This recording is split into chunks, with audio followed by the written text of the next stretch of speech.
Salut à tous, chers passionnés. Donc, bienvenue sur la Bécane Vendéenne. Pour ceux qui ne sont pas abonnés, profitez-en. Donc aujourd'hui, une vidéo super sympa. Nous allons à la rencontre d'un vrai passionné de deux roues. Pas n'importe quel deux roues. Ce sont des mobylettes qui sont transformées, customisées. Appelez ça comme vous voulez.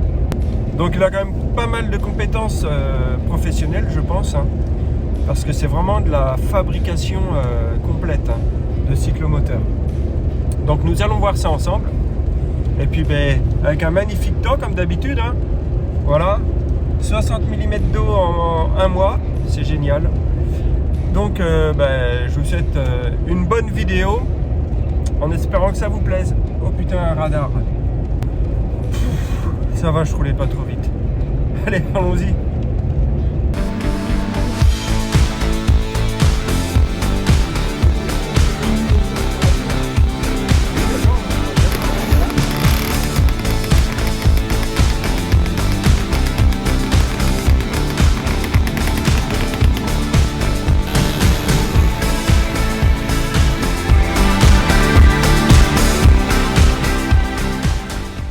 Bon c'est bon, on est bien arrivé voir ces belles machines. Donc je vous présente Philippe, c'est ça. Donc un nouveau petit modèle que tu as fait il y a combien de temps là maintenant? Ouais, là j'ai fait les derniers essais le week-end dernier pour voir comment il fonctionnait. J'avais un petit souci de tenue de route et là c'est pas mal, ça roule bien. J'ai juste un petit problème au niveau du suspension à régler parce que c'est trop souple, mais là c'est un projet qui est entamé depuis à peu près 6 mois, il y a 170 heures de boulot à peu près. Ah, rien que ça? Voilà, ouais. Avant de trouver les bons trucs pour que ça fonctionne correctement, parce que c'est pas tout de faire un proto, mais il faut quand même être à l'aise sur la route et que ça soit pas un danger public. Oui, c'est clair. Ouais. Voilà, donc là, le niveau sécurité, là, tout est... Là, tout est nickel, j'ai 3 freins arrière à pied et les 2 roues avant sont freinées, l'éclairage est fonctionnel, le klaxon et tout, voilà. 3 tambours. 3 tambours, ouais. Donc c'est quoi comme machine? Une Motobécane AV76, donc j'avais le cadre, puis c'est tout. J'avais que le cadre. Donc je suis parti d'un cadre et j'ai tout conçu. Donc c'est toi qui fais la peinture, la soudure, la totalité, ouais. Le sablage? Le sablage, tout. Alors le plus dur au départ, j'étais parti sur une fourche d'AV92 au départ, qui avait pris un jeton, qui était bien tordu, qui était bien plié comme ça. C'était pas terrible parce que la mob dans les virages elle penchait dans le mauvais sens et tout. Alors qu'est-ce qu'elle avait de particulier cette fourche? Qu'elle était Ce qu'il faut sur un triporteur, c'est avoir une chasse négative. Je vais pas rentrer trop dans les détails, mais il faut que la chasse négative fait que quand tu tournes, ta mobilette elle penche dans un sens. Moi je suis parti sur... j'ai abandonné le système de la fourche à chasse négative, je suis parti sur la base des vélos qu'on voit en ville et tout, à 3 roues, qui ont aussi une colonne à chasse négative, mais qui n'ont pas de suspension. C'est un peu le même principe que sur les sidecars?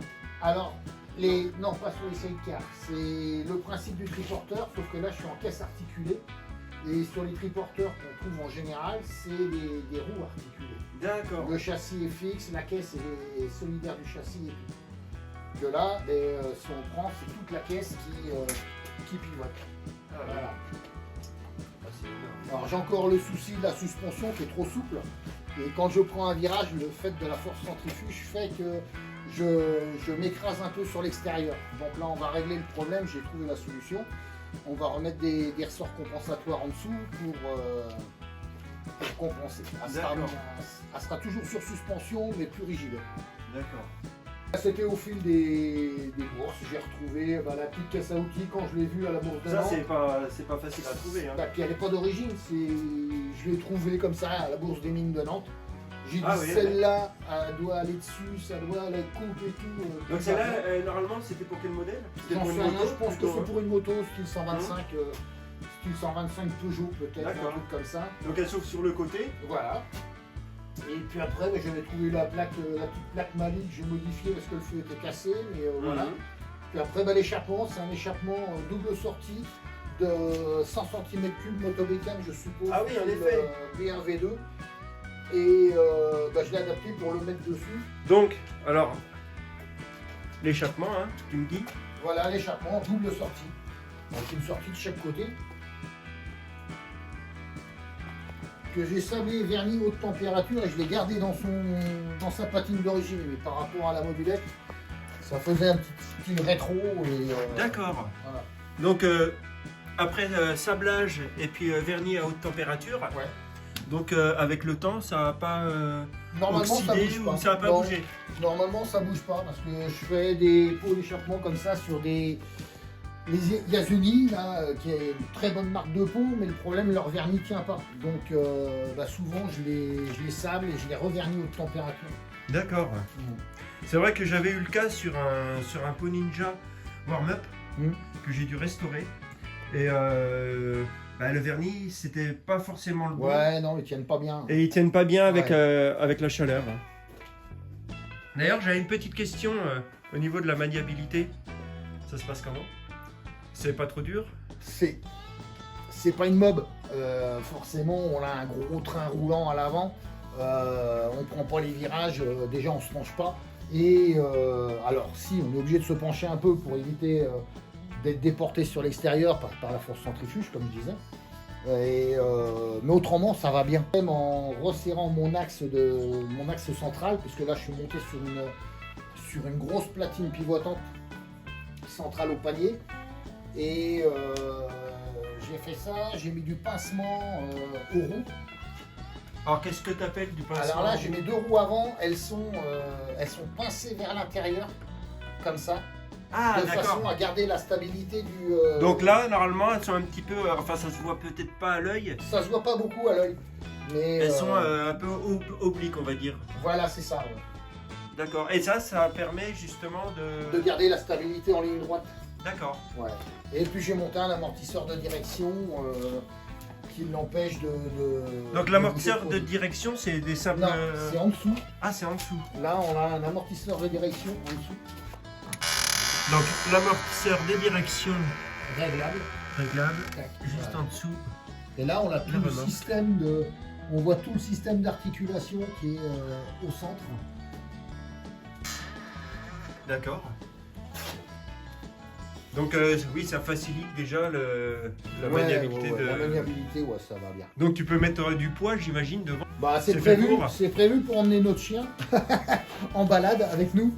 Puisque comme on est tous les trois à rouler, ma femme, moi, ma fille, le chien... Ça va, ça fait pas c'est trop un peu lourd, galère. tu le sens dans la direction? Ouais, fait 20 kilos. Non, je l'ai pas trouvé. On l'a fait qu'un essai pour le moment. Mais j'ai pas trouvé ça déconnant. En termes de poids, c'est tout à fait raisonnable. D'accord. Ça, c'est Surtout le quand petit j'aurais klaxon. durci un peu les amortisseurs devant. Oui, j'imagine que tu as dû essayer plusieurs types d'amortisseurs avant de... Ouais, mais là, c'est des amortisseurs tout neufs. Ils sont réglés à fond, mais c'est pas assez dur. C'est pas assez dur. On va mettre des ressorts compensatoires en dessous. Qu'on va prendre sur le bras oscillant. Parce que là, on le voit bien, hein, elle bouge. La suspension bouge énormément. Ah oui, en effet, énormément. Voilà. Ah. Ah oui, d'accord. Donc, c'est trop souple. Donc ça guidonne pas, hein. Ah non, ça guidonne pas du tout, non. Donc au niveau, enfin on va dire esthétique, hein, c'est quoi? Alors là c'est du bois Alors, et ça c'est c'est du PVC, Ça, c'est juste aluminium. des feuilles d'aluminium. D'accord. Avec, voilà, comme on mettait le chien dedans, je voulais pas qu'elle se coince. Déjà, comme elle a que 3 pattes, c'est compliqué pour elle de D'accord. se tenir. Alors, je vois que ça a été bien calculé. Donc là la petite grille. Alors, c'est pour la ventilation du moteur. Ouais. Parce que naturellement, avec la caisse devant, bah, il n'est pas aéré. D'accord. Donc, on a la grille de ventilation devant. On a une écope en dessous. C'est bien pensé, hein. Donc une écope. Ah oui. Alors. La grosse écope, s'il récupère l'air, qu'il l'envoie vers le moteur. Ah oui, donc oui. Ouais. L'air passe ici Voilà. et vient directement Voilà. s'infiltrer dans les ailettes. Et on a un passage d'air en dessous la caisse qui est en plus, quand on va devant, on le voit pas forcément, ça se voit pas beaucoup.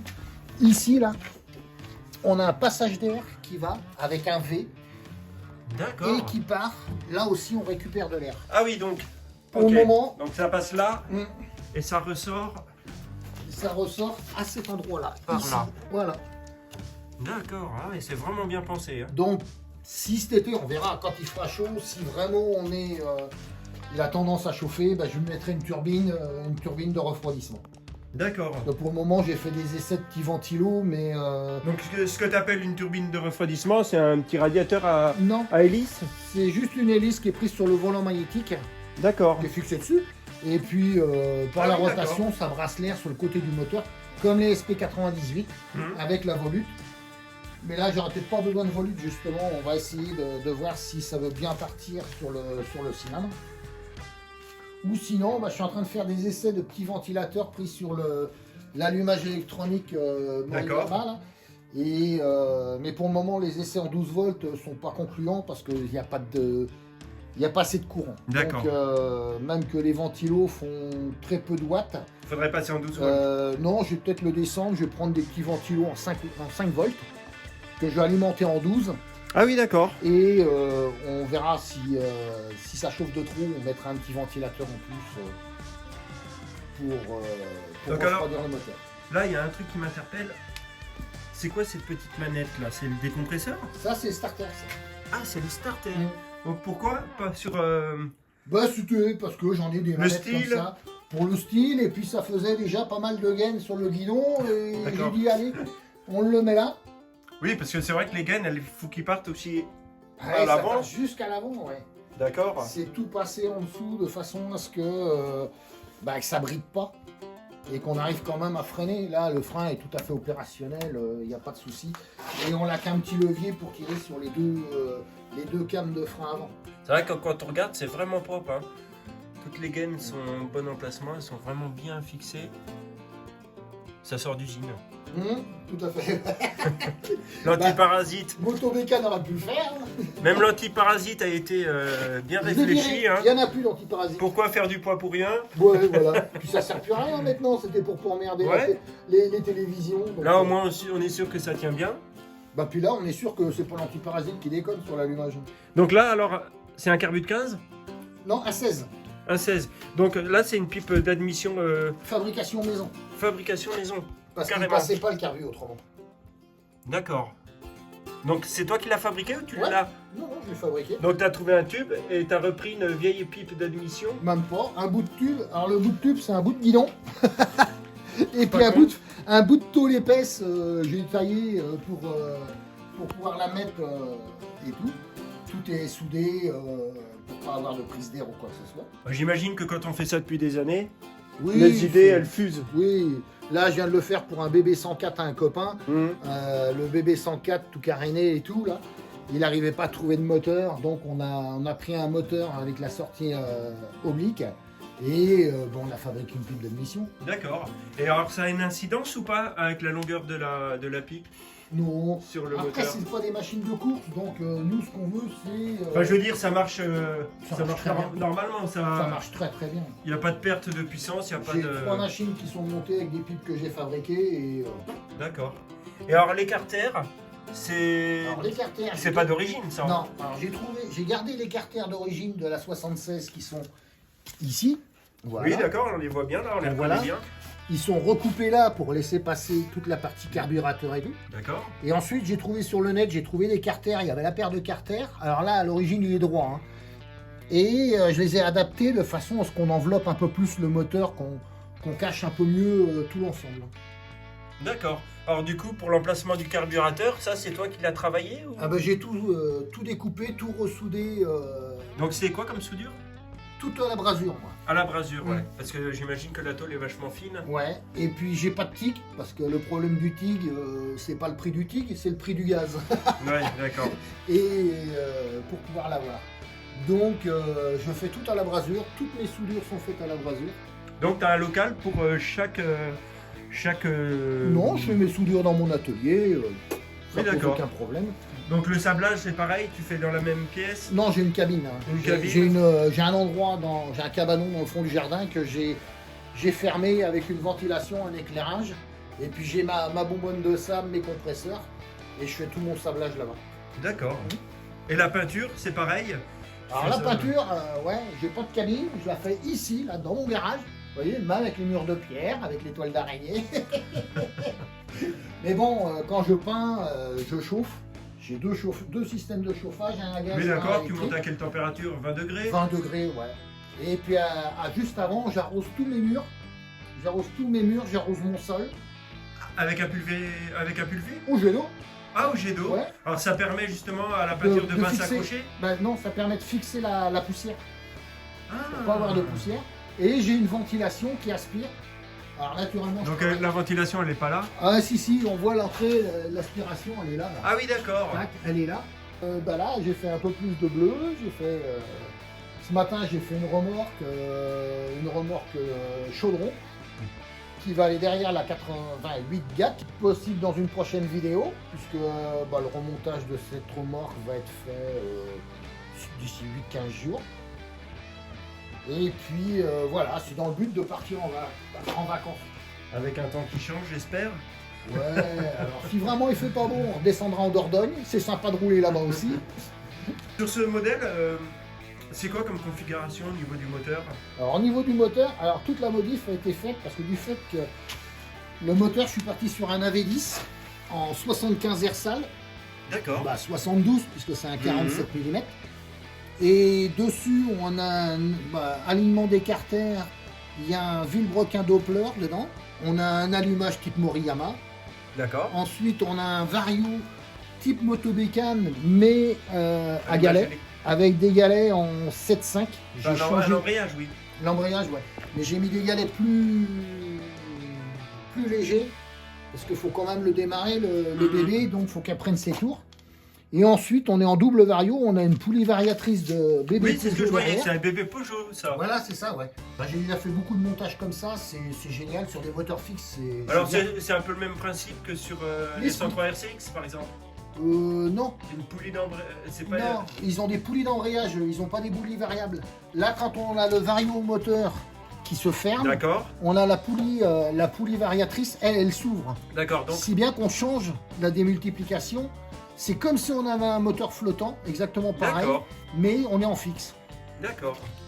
Par contre, c'est quoi cette patte là? Pourquoi Alors elle est là, aussi spécifique? j'étais obligé de ravancer le moteur, puisque normalement le moteur est fixé là.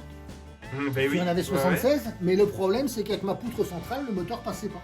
Ah, d'accord. Donc j'étais obligé de tout ravancer. Oui, parce que alors, la poutre centrale, elle va jusqu'à... Mais elle part de la béquille jusqu'au point central de rotation du panier. D'accord. Oui, ça part de là. Ah oui, ça fait quand même une belle poutre. Hein. Ouais. Une belle mobilette. Donc là, il y a combien d'heures de travail? Bon, je dois être à 170 heures à peu près. Ah oui, rien que ça. Ouais. Il nous reste encore une petite quinzaine d'heures pour peaufiner. Il va falloir que je fabrique des pattes pour mettre les ressorts compensatoires en dessous là, sur les deux bras oscillants. Et puis après, j'ai mes problèmes de plexi à régler. Il va falloir que je les perce plus gros parce qu'avec les vibrations, ils ont tendance à péter. Ah oui, d'accord. Et il va falloir que je les perce et que je les monte sur entretoise et rondelles caoutchouc. C'est comme un cil en bloc. Voilà, c'est ça. Parce que là, quand, comme j'expliquais, notre chien, il est handicapé, il a eu un très grave accident, il a plus que 3 pattes. Donc, pour la faire monter, puis elle fait 20 kg, alors je ne vais pas la soulever à chaque fois. Là, ça se lève. Ah, pas Ouais, mal. ça se lève. Et là, on ouvre la petite porte et elle monte dedans. Ah, génial. Ah oui. Et ensuite, elle est attachée, elle a 2 points d'ancrage parce qu'on ne voudrait pas non plus qu'elle saute en... Donc quand tu te lances dans des projets comme ça, tu fais des plans avant, Aucun plan, tout est dans la tête. tout est dans la tête. Mais c'est mûrement réfléchi. Donc après, au niveau des, je sais pas, des cotes, t'es obligé de tout noter quand même, ou de... Non, Tu improvises? j'improvise, je fais en fonction de comment je le vois. Alors c'est vrai que j'ai l'habitude d'en faire pas mal, j'en ai quelques-uns quand même des protos à mon actif. T'en as fait combien des protos comme ça? Bon, il doit être à plus d'une dizaine. Ah quand même. Ouais. Donc je crois que t'es connu dans le Mobenco. T'es passé dans Je suis la passé petite 2 revue. fois dans Momenco avec la 94 TT avec le site car articulé. Et puis avec, alors là c'est pas vraiment un proto, la V75 bleu, style mode vacances, tout accessoirisé avec la petite remorque monoroue. D'accord.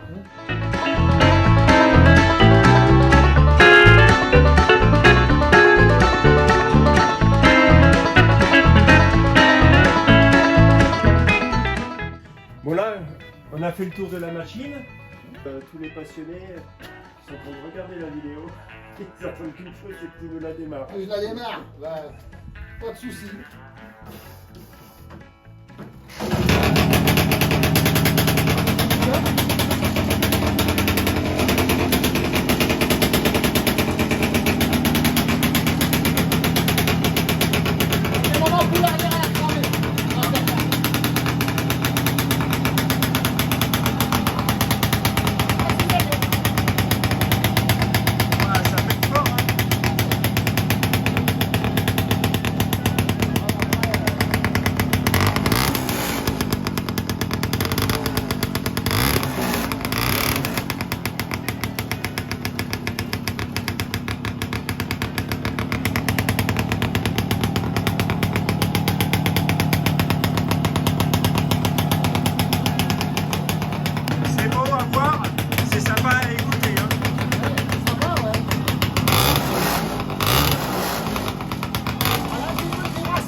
Tu les as parce qu'elle est aussi sur béquille. Sur béquille, ouais, mais on les a quand même un petit peu aussi. Ouais.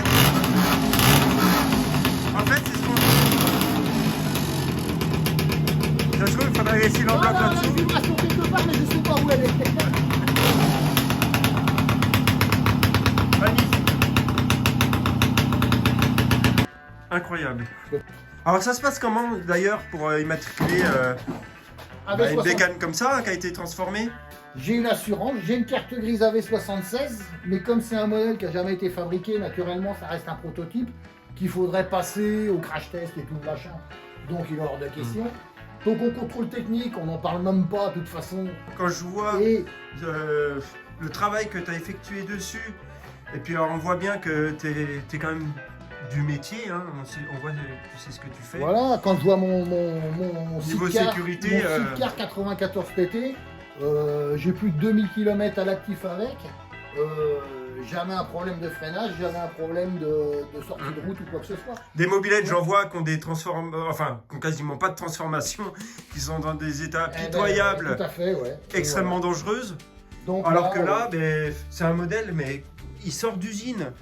Je veux dire, il y a 3 tambours, tout est bien à sa place, tout est nickel. Le freinage. Alors voilà, on prend ses risques, hein, tout pendant qu'il arrive. L'éclairage fonctionne, le clignotant. Enfin, non, il n'y a pas de clignotant sur elle. Non, non, non. Le klaxon fonctionne, là, rétroviseur.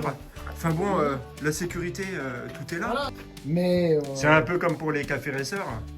Mais comme pour toute machine transformée, mais il n'y a pas que dans le monde de la mode, hein, que ce soit les motos, les voitures, tout est, à partir du moment où on la transforme, on est hors la loi. Donc...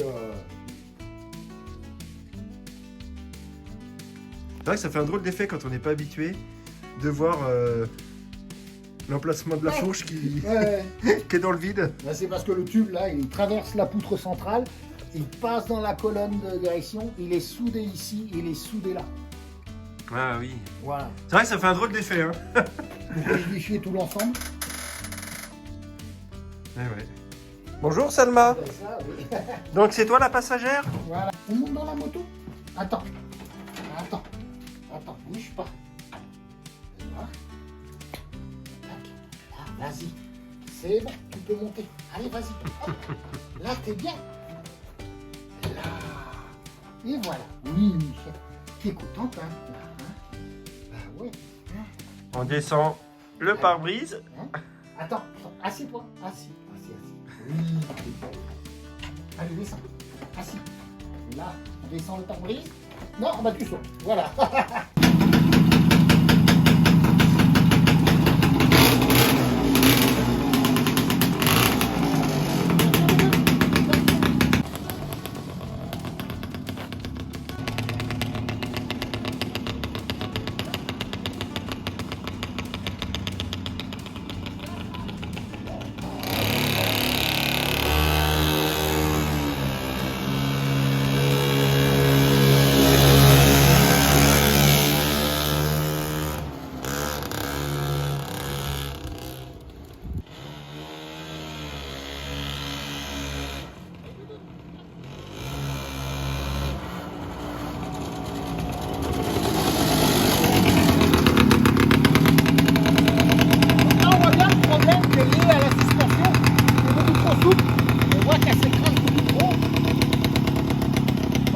je vais régler le problème avec les ressorts compensatoires.